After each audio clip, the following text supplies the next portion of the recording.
हम लोगों ने एनएनपी के ऊपर चर्चा किया। एनएनपी क्या था? Net national product. और ये जो है वो क्या होता है? रियल नेशनल इनकम को बताता है। कारण क्या है कि नेट का मतलब क्या है कि जो ले दे करके जो बचा, जो आपका शुद्ध आय है, वही तो आपका क्या है? रियल नेशनल इनकम है। तो आज हमारा क्या है, अगली टॉपिक जो है वो क्या है? पीसीआई। पीसीआई मतलब पर क्या?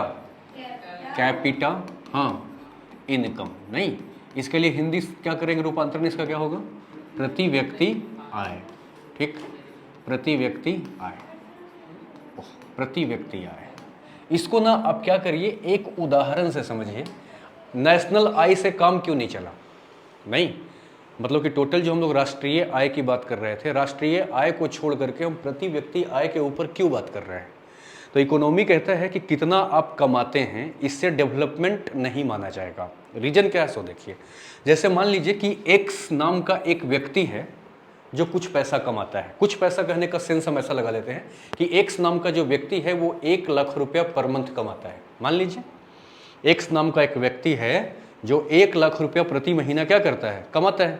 और इसके ऊपर मान लो कि 9 लोग डिपेंड करते हैं। 9 लोग डिपेंड करने का मतलब क्या हुआ कि इसी के कमाई पर 9 लोग और अपना जीवन क्या कर रहे हैं? जी रहे हैं। तो एक्स तो एक खुद हो गया, इसके मम्मी पापा, पत्नी और बच्चे सब मिलाकर के मान लो 9 लोग और हैं जिसका जिंदगी इसी व्यक्ति पर डिपेंड कर रहा है। तो ये व्यक्ति कितना कमा रहा है बताइए? 1 लाख रुपया प्रति महीना। लेकिन इस 1 लाख पर कितने लोगों का जीवन चल रहा है? 10 लोगों का। तो जरा सा सोचो कि इसमें अगर हम 10 लोगों से भाग दे दे तो एक व्यक्ति पर कितना रहा है? 10,000 रुपया। यानी एक व्यक्ति पर 10,000 रुपया आ रहा है। और प्रति व्यक्ति की हम बात क्यों कर रहे हैं? कमा रहा है एक व्यक्ति लेकिन उड़ा रहा है सभी। समझ रहे हैं? लेकिन हम अगर ऐसी बात करें कि मान लो कि एक्स जो है वो 1 लाख रुपये पैसा कमा रहा हो, लेकिन इसके ऊपर जो डिपेंड कर रहे हैं मान लो कि 4 लोग और डिपेंड कर रहे हैं, तो टोटल कितने लोग हो गए? 5 लोग। तो अगर हम 5 से भाग दें तो प्रति व्यक्ति आय कितना हो गया? 20,000 रुपया। यानी एक आदमी को 20,000 रुपया उड़ाने के लिए मिल सकता है, यहाँ पे 10,000 रुपया उड़ाने के लिए मिल सकता है। तो देखा जाए कि अच्छी जीवन कहाँ पर रहेगी, यहाँ पर कि यहाँ पर? यहाँ पर। इसलिए सिर्फ कमाई तो यहाँ भी वही है जो यहाँ पर है। दोनों इनकम क्या है? बराबर है। लेकिन संख्या बदल जाने से परिवार में प्रति व्यक्ति आय क्या हो जा रहा है? बदल जा रहा है। और प्रति व्यक्ति आय बदल जाने से लाइफ का स्टैंडर्ड क्या हो जा रहा है? चेंज हो जा रहा है। यहाँ पर 10,000 रुपये एक आदमी को जीने के लिए मिल रहा है, यहाँ 20,000 जीने को मिल रहा है। इसका मतलब क्या है कि सिर्फ आय से काम नहीं चलेगा, बल्कि इसके साथ साथ क्या होना चाहिए? एक व्यक्ति पर कितना पैसा आ रहा है, इस बात से डिसाइड किया जाएगा कि आप अमीरी में है या गरीबी में है। नहीं, अगर कोई व्यक्ति ऐसा भी तो हो सकता है, जैसे मान लिया जाए कि 1 लाख रुपया महीना आप कमा रहे हैं, आपकी सैलरी 1 लाख है और किसी आदमी का 20,000 रुपया सैलरी है, तो 20,000 वाला ज़्यादा अमीर है कि 1 लाख कमाने वाला ज़्यादा अमीर है? ये हम डिसाइड कर ही नहीं सकते। हम ये देखेंगे कि इस पैसे पे कितने लोग डिपेंड कर रहे हैं। डिपेंड यहाँ कितना कर रहे हैं? 10 लोग।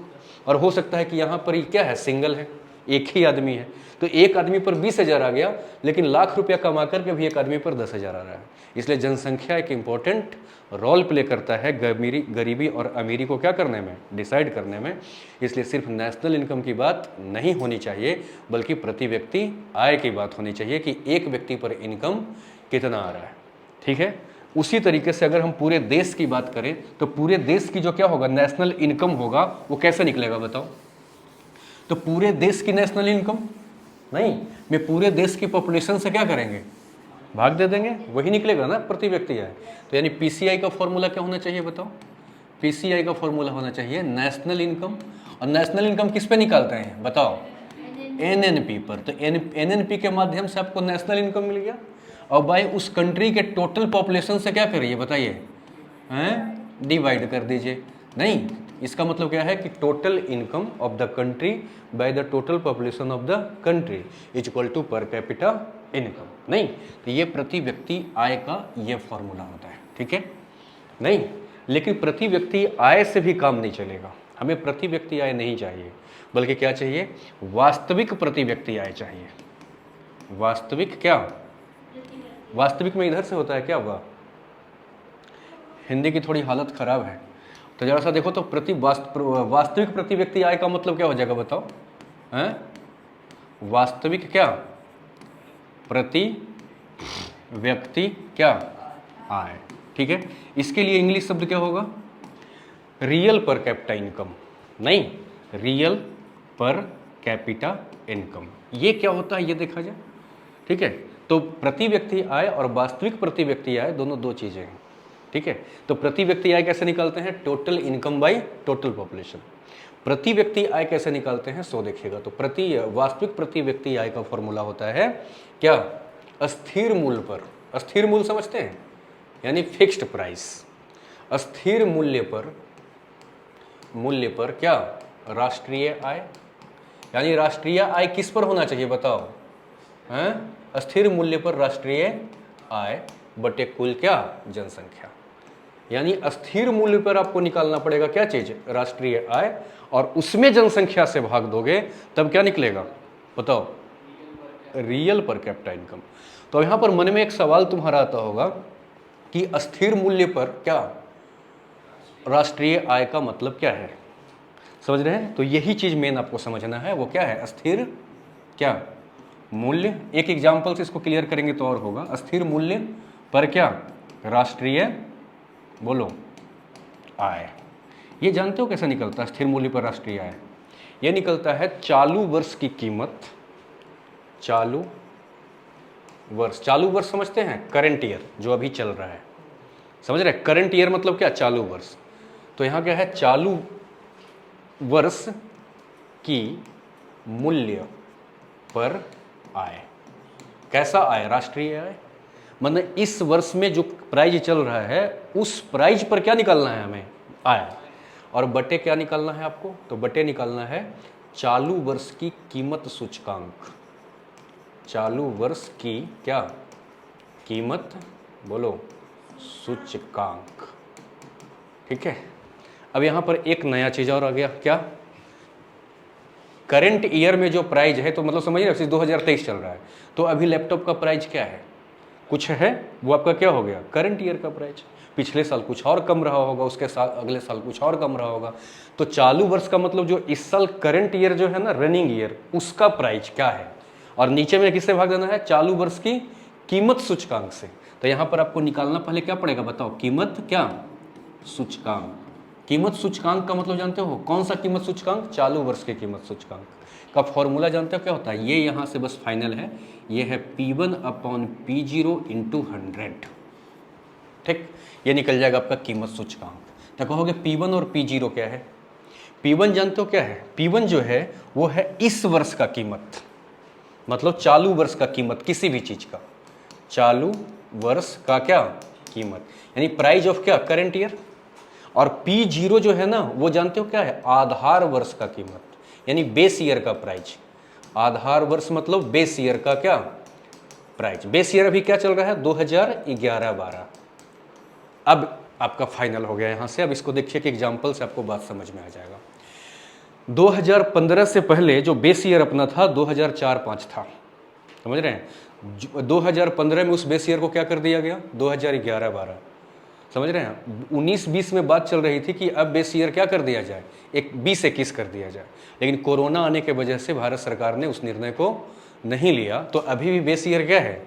2011-12। अब देखो एक एग्जाम्पल से आपको बातें समझ में आ जाएगी, प्रति व्यक्ति आय वाला, ठीक है। जरा सा देखिएगा इसको। देखो प्रति व्यक्ति आय, वास्तविक प्रति व्यक्ति आय कितना, कैसे कैलकुलेट करते हैं तो देखो। अच्छा, प्रति व्यक्ति आय और वास्तविक प्रति व्यक्ति आय में अंतर है, समझ रहे हैं? तो प्रति व्यक्ति आय कैसे निकालते हैं? टोटल इनकम में टोटल पॉपुलेशन से भाग दे देना है। लेकिन अगर वास्तविक प्रति व्यक्ति आय पूछेगा आपसे, तो आपको 2-3 स्टेप में क्या करना पड़ेगा? गुजरना पड़ेगा। तो आइए इसको हम लोग अब फील करते हैं। फील करना समझते हैं क्या? एक एग्जाम्पल से इसको हम रियल लाइफ में लेके चलते हैं तो क्लियर हो जाएगा। हमारे देश में बहुत से तरह के प्रोडक्ट बन रहे हैं, लेकिन समझने के लिए हम क्या करते हैं? कोई एक एग्जाम्पल ले लेते हैं, तो बात समझ में आ जाएगी एक एग्जाम्पल से। नहीं, जैसे मान लो कि ये स्मार्ट वॉच उठा लेते हैं, तो ये जो स्मार्ट वॉच था ये पहले भी चल रही थी और अभी भी चल रही है। तो जरा सा ऐसा समझ लेते हैं, बेस ईयर समझ रहे हैं? अभी का बेस ईयर क्या है? 2011-12। तो मान लेते हैं कि 2011-12 में बेस ईयर का जो प्राइस था इसका, मतलब यही वाला स्मार्ट वॉच 2011-12 में मान लो मिल रहा था कितने में? 10,000 रुपये में, मान लेते हैं। एक रफ आइडिया ले लीजिए, ये बेस ईयर में इसका प्राइस ये था। लेकिन करंट ईयर अभी क्या चल रहा है? 23। तो 23 में इसी स्मार्ट वॉच का जो प्राइस है वो मान लीजिए आपके कितना हो गया? 15,000 रुपया हो गया। नहीं समझे? तो करंट में कितना चल गया 15,000 और बेस में कितना था 10,000। तो इससे क्या निकल जाएगा अपना कीमत सूचकांक निकल जाएगा। तो यहां से हम क्या करेंगे बताओ, कीमत सूचकांक निकालना है चालू वर्ष का, प्राइस इंडेक्स। कीमत सूचकांक मतलब क्या, प्राइस इंडेक्स, समझ रहे हैं? तो यहां से हम क्या करेंगे बताइए, प्राइस इंडेक्स निकालने मतलब क्या चीज, कीमत, बोलो, सूचकांक निकालने। तो कीमत सूचकांक कैसे निकलेगा बताओ? तो कीमत सूचकांक निकालने का तरीका क्या होगा, हाँ P1 मतलब क्या 15,000 नहीं बटे कितना 10,000 और इंटू कितना 100। लगता है नहीं समझे? ये 3 जीरो से 3 जीरो काट दो, 1 जीरो से 1 जीरो काट दो, कितना हो गया 150। तो 150 रुपये आपका क्या हो गया बताइए, 150 रुपये आपका कीमत सूचकांक हो गया। नहीं तो कीमत सूचकांक निकल गया।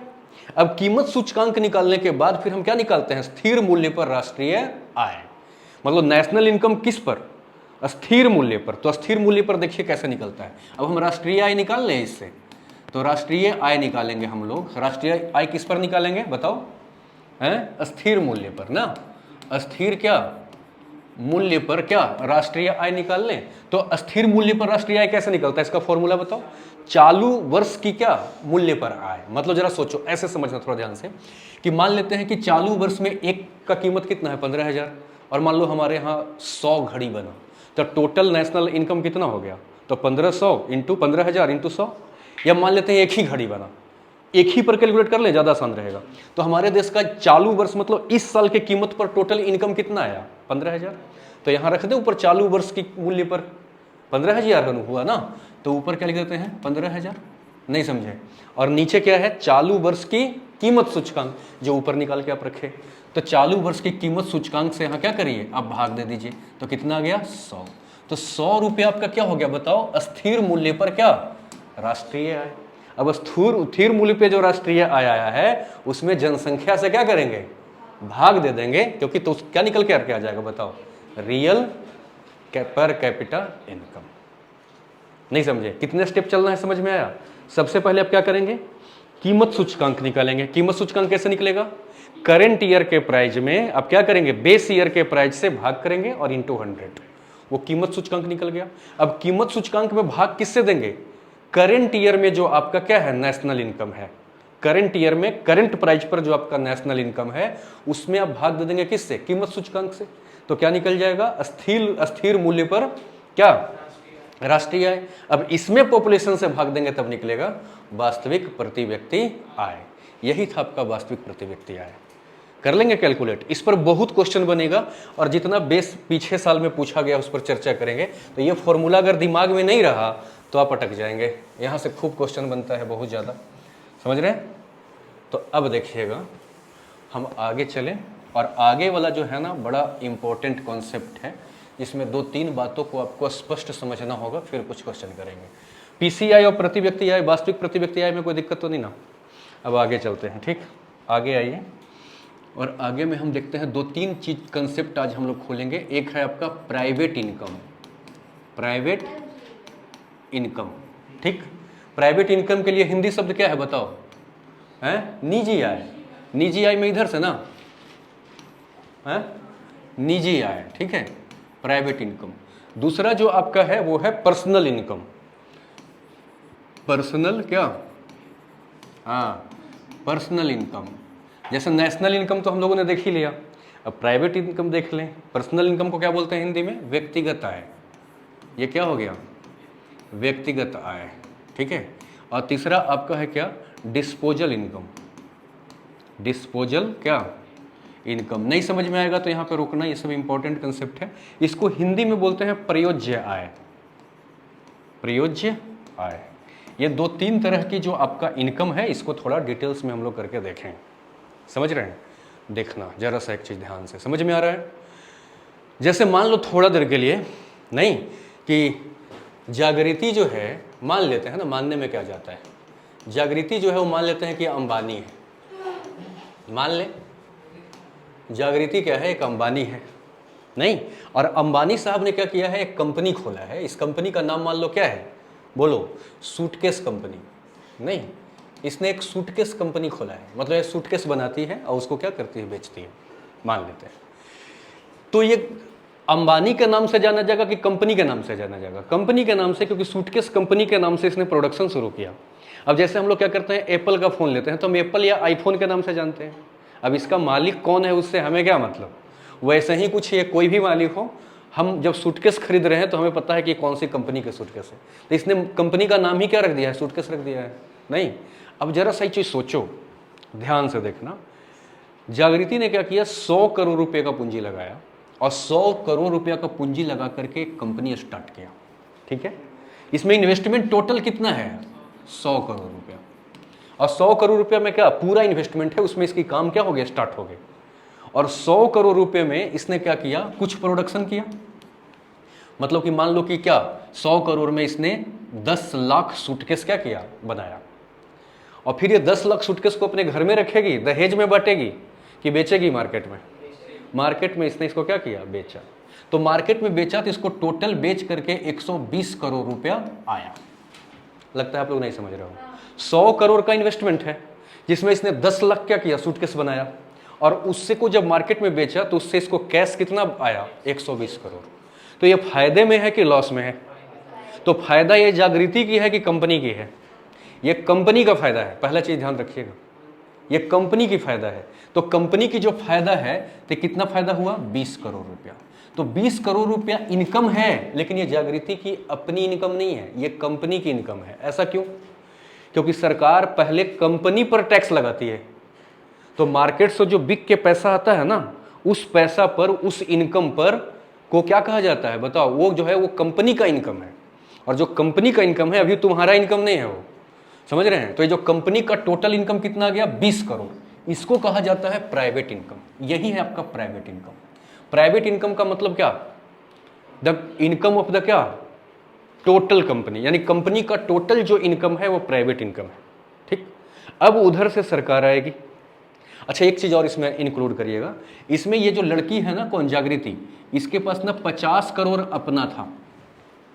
50 करोड़ रुपया इसका अपना पैसा था और 50 करोड़ इसका इसने क्या किया था, शेयर बेच दिया था। तो मान लेते हैं क्या कि दो लोगों ने शेयर खरीद लिया, कितने कितने का, 25 करोड़ का और 25 करोड़ का। तो इसके मालिक कितने हो गए, 3 लोग हो गए ना। लगता है आप लोग नहीं समझ रहे हो। तो 3 करोड़ अगर मालिक हो गए, 3 लोग अगर मालिक हो गए, इसमें 50% का मालिक कौन है, जागृति, और 25% का मालिक हो गई कौन, मीनू, और 25% की मालिक कौन हो गई, कामिनी। ये तीनों इसमें मालिक है। तो ये 20 करोड़ का जो प्रॉफिट हुआ है, तो क्या सारा प्रॉफिट इसी का है? तो इसका मतलब क्या है, ये वाला जो इनकम है वो जागृति का इनकम नहीं है, ये टोटल कंपनी का इनकम है। और टोटल कंपनी का इनकम मतलब पार्टनर वगैरह सबको मिला करके, तो इकट्ठा उसको क्या कह दिया जाता है, कंपनी का इनकम। उसको कहा जाता है प्राइवेट इनकम। समझ रहे हैं? तो ये किस क्या हो गया बताइए, ये हो गया प्राइवेट इनकम। लगता है आप लोग नहीं समझ रहे हो। समझ रहे हैं? तो अब जरा देखो, प्राइवेट इनकम के बाद क्या निकलता है, पर्सनल इनकम। देखिएगा पर्सनल इनकम क्या होता है, सो देखिएगा पर्सनल क्या इनकम। पर्सनल इनकम मतलब व्यक्तिगत आय। इसमें क्या होता है, टोटल पैसा क्या है जो इनकम हुआ है वो प्राइवेट इनकम है। तो प्राइवेट इनकम जो आपका है, प्राइवेट इनकम जो आपका है, इसमें से माइनस करते हैं हम, जानते हो क्या? तो जो इसका वाला पैसा है, किसका, शेयर होल्डर वाले का। तो शेयर होल्डर वाला का कितना कितना पैसा देना पड़ेगा इसको, हैं? 5 करोड़ इसको देने पड़े और 5 करोड़ इसके देने पड़े। मतलब क्या, किसको पैसा देगा ये बताओ? शेयर होल्डर का जो लाभ होता है ना, उसको लाभांश बोला जाता है। समझ रहे हैं? तो प्राइवेट इनकम में से किसको माइनस करते हैं, प्राइवेट इनकम में से हम माइनस करते हैं किसको, लाभांश को। लाभांश का मतलब क्या हुआ, लाभ का अंश नहीं, और लाभ का अंश मतलब क्या, शेयर होल्डर वाला जो लाभ है। तो 10 करोड़ तो माइनस हो गया, नहीं समझे? इसके बाद क्या, ये टोटल 20 करोड़ रुपया पर सरकार क्या करेगी, टैक्स लेगी। तो टोटल 20 करोड़ जागृति का इनकम है, कामनी का इनकम है कि मीनू का इनकम है? ये तो टोटल कंपनी का इनकम है ना। तो कंपनी से ही टैक्स सरकार ले लेगी। उसको कहा जाता है कॉरपोरेट टैक्स, जिसको हिंदी में कहा जाता है क्या चीज, निगम कर। हिंदी में क्या कहते हैं, निगम कर। तो जरा सा एक बात बताओ, निगम कर भी सरकार ले ली, तो निगम कर देने के बाद जो बचा, फिर हमने क्या किया, दोनों का लाभ दे दिया। अब जो लाभ बचा वो किसका है, उसको कहते हैं व्यक्तिगत आय। समझ गए? अब व्यक्तिगत आय इसके पास कितने बचे, मान लो 8 करोड़, क्योंकि कुछ निगम कर भी तो गया। तो 8 करोड़ इसके पास आया। सरकार ने कहा ये 8 करोड़ इसका क्या हो गया बताओ, पर्सनल इनकम हो गया। अब सरकार कहेगी इनकम टैक्स कौन देगा, क्योंकि हमने जो कॉर्पोरेट टैक्स लिया है वो किससे लिया है, वो तो कंपनी से लिया है। अब जो तुम्हारा पर्सनल इनकम है उस पर इनकम टैक्स लगाएंगे, नहीं समझे? तो जितने भी प्रकार का टैक्स है वो अब इस पर लगेगा। ये जो इसका इनकम है वो क्या है, पर्सनल इनकम है। अब पर्सनल इनकम पर टैक्सेस लिए जाएंगे, तो जितने भी प्रकार का देनदारी है टैक्स में वो सारा टैक्स भी इसने क्या कर दिया, दे दिया। तो जानते हो क्या हो जाएगा, यही कहलाता है प्रयोज्य आय, जिसको आप क्या बोलते हो, डिस्पोजल इनकम। प्रयोज्य आय मतलब डिस्पोजल इनकम। और डिस्पोजल इनकम का मतलब क्या हो गया, ये जो व्यक्तिगत आय निकल के आया, नहीं ये कौन सा आय बताओ, व्यक्तिगत आय में से क्या कर देंगे बताओ, व्यक्तिगत आय माइनस क्या, कर। मतलब जितने भी प्रकार के कर हैं उन सारे कर को माइनस कर देंगे तो क्या बन जाएगा, प्रयोज्य आय, डिस्पोजल इनकम। और डिस्पोजल इनकम किसको कहते हैं, वह पैसा है चाहे तो उसमें ये आग लगाए या उसको बांटे, उससे किसी को लेना देना नहीं है। वो पैसा पर्सनल इसका हो गया, जो कंप्लीट वाइट मनी हो गया। नहीं समझे? तो डिस्पोजल नहीं कहते हैं, जैसे कि आपके घर में कोई डब्बा उब्बा खराब हो जाता है तो क्या कहते हैं, इसको डिस्पोज कर दो। डिस्पोज कर दो मतलब इसको बर्बाद करके फेंक दो। तो वही डिस्पोजल इनकम है, मतलब कि इसको तो खाने में चाहे तो आप खर्च करो, या निवेश करने में खर्च करो, या बैंक अकाउंट में जमा करके रखो, या बक्से में डाल के रखो, तुम्हारी मर्जी। ये इनकम क्या है, डिस्पोजल इनकम है। तो डिस्पोजल इनकम अगर आपसे पूछा जाए तो क्या कहोगे, डिस्पोजल इनकम वह इनकम है जिसमें जितने भी प्रकार की देनदारी है, देनदारी समझते हैं, पेमेंट देना है, वो सभी क्या कर दिया गया है, दे दिया गया है। किसी भी प्रकार का कोई देनदारी नहीं है तो वो क्या है, डिस्पोजल इनकम है। और अगर आपसे पूछा जाए पर्सनल इनकम तो क्या कहोगे, पर्सनल इनकम में कॉर्पोरेट टैक्स दिया गया है, नहीं लाभांश दिया गया है, लेकिन इनकम टैक्स दिया नहीं गया है। कॉर्पोरेट टैक्स तो कंपनी पे लगता है ना, समझ रहे हैं? तो कॉर्पोरेट टैक्स दे दिया गया, और क्या दे दिया गया, शेयर होल्डर्स का लाभ दे दिया गया। नहीं तो वो क्या बचाओ, क्या है, पर्सनल इनकम है। और प्राइवेट इनकम किसको कहते हैं, इसमें किसी भी प्रकार की भी देनदारी नहीं दी गई है, न तो अभी कॉर्पोरेट टैक्स दिया गया है, बस क्या है, कलेक्शन करके टोटल इनकम लाया गया है। तो अगर आपसे फिर से पूछूं मैं कि प्राइवेट इनकम किसको कहते हैं तो क्या कहोगे, कंपनी की कुल लाभ को प्राइवेट इनकम कहा जाता है। Total income of the company is private income. Private income पर कौन सा टैक्स लगता है, कॉर्पोरेट टैक्स लगता है कंपनी पर, समझ रहे हैं? तो कॉर्पोरेट टैक्स को भी थोड़ा सा देख लिया जाए। कॉर्पोरेट टैक्स जो होता है वो कौन लेता है, पहली बात तो ये बताओ, कॉर्पोरेट टैक्स कौन लेती है बताओ, कौन, गवर्नमेंट है। सबसे पहली बात आप याद रखिए कि कॉर्पोरेट टैक्स जो होता है, जिसको आप हिंदी में क्या कहते हैं, निगम कर। कॉर्पोरेट टैक्स जो होता है वो सेंट्रल गवर्नमेंट लेता है, स्टेट गवर्नमेंट का यहाँ पर कोई रोल नहीं होता। Corporate tax collected by the central government, वो टोटल पैसा सेंट्रल गवर्नमेंट का होता है। और ये जो टैक्स के माध्यम से पैसा आता है ये डिविजुअल नहीं होता है। डिविजुअल नहीं होने का मतलब क्या है बताओ, इसको सेंट्रल गवर्नमेंट बांटती नहीं है, बल्कि ये टोटल 100% सेंट्रल गवर्नमेंट का ही होता है, स्टेट गवर्नमेंट का इसमें कोई हिस्सा नहीं होता। समझ रहे हैं? ये लगाती भी कौन है, सेंट्रल गवर्नमेंट, वसूल भी कौन करती है, सेंट्रल गवर्नमेंट, और अपने पास रखती भी कौन है, सेंट्रल गवर्नमेंट। ये अविभाज्य कर है। अविभाज्य मतलब इसमें किसी तरह का कोई बंटवारा नहीं होता, ये सेंट्रल गवर्नमेंट का अपना पैसा होता है। इसीलिए बिहार में जब कंपनी आई थी तो सेंट्रल गवर्नमेंट तो बिहार में कंपनी लगवाना चाह रही थी। इसका दो कारण था, पहला कि बिहार के जो यंग जनरेशन है उसको अदर स्टेट में जॉब करने के लिए जाने की जरूरत नहीं पड़ेगी। बहुत भारी भरकम कंपनी एक टाइम आई थी बिहार में, समझ रहे हैं, ताकि यहाँ के लोगों को रोजगार मिल जाए। लेकिन लालू यादव ने क्या कर दिया, अपोज कर दिया, बोला कि हमारे यहाँ जब कंपनी लग जाएगा तो खेत में तो कंपनी लग जाएगा तो लोग खेती कहाँ करेंगे, इसलिए कंपनी यहाँ लगना नहीं चाहिए। लालू यादव ने अपोज क्यों किया, क्योंकि कंपनी पर जो कॉर्पोरेट टैक्स मिलता है वो किसको मिलता है, सेंट्रल गवर्नमेंट को, उससे स्टेट को तो फायदा नहीं था कोई खास अच्छा खासा, अपोज कर दिया उसने। तो कॉर्पोरेट टैक्स किसके द्वारा कलेक्ट किया जाता है, सेंट्रल गवर्नमेंट के द्वारा कलेक्ट किया जाता है, और इसके माध्यम से जो भी पैसा आता है उसमें हिस्सा बांटने का काम स्टेट गवर्नमेंट नहीं करती है, वो सेंट्रल गवर्नमेंट नहीं करती है, वो अपने पास रखती है। समझ रहे हैं? दूसरी बात कि ये डिविजुअल नहीं है तो समझ ही गए।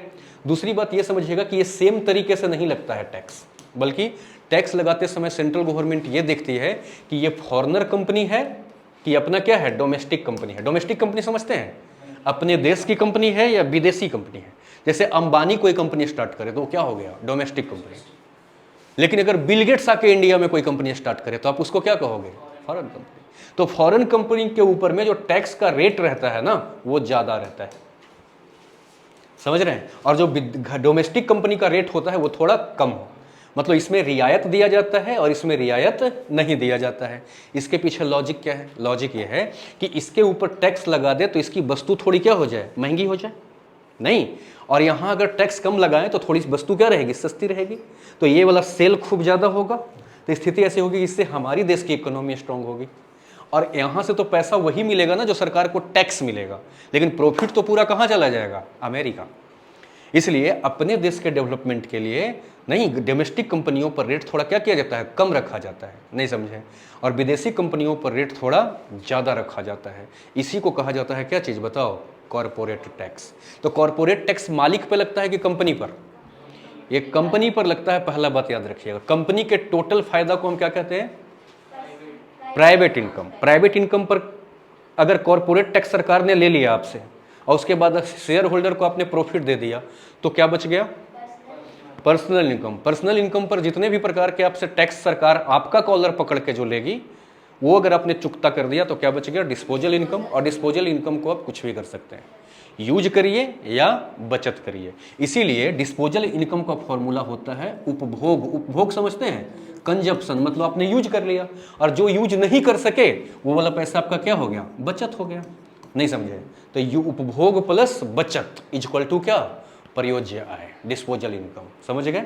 इस पर कुछ क्वेश्चन अभी करेंगे तब आपको पता चलेगा कितना समझे हैं, ठीक है। एक चीज और समझिएगा, इसके बाद कुछ क्वेश्चन की ओर चलेंगे हम लोग, ठीक है। इसमें कोई डाउट नहीं है ना, इस पर क्वेश्चन बहुत घुमा घुमा के लिखूंगा, देखना, और अगर समझ है तो कर दोगे। अब आइए थोड़ा सा आप लोग देखिएगा COR, एक चीज और समझिएगा वो है COR। नहीं, COR का मतलब क्या है, कैपिटल आउटपुट रेशियो। COR मतलब कैपिटल आउटपुट रेशियो। ये जो होता है ना, इसको दो तरीके से हम लोग स्टडी करते हैं। एक होता है ACOR। ACOR का मतलब क्या हो गया, average capital output ratio, average capital output ratio. और एक होता है ICOR। ICOR का मतलब क्या, इंक्रीमेंटल कैपिटल आउटपुट रेशियो। समझ रहे हैं। तो जरा सा देखिएगा इसका सेंस क्या होता है, इसको एक एग्जांपल से समझाऊं।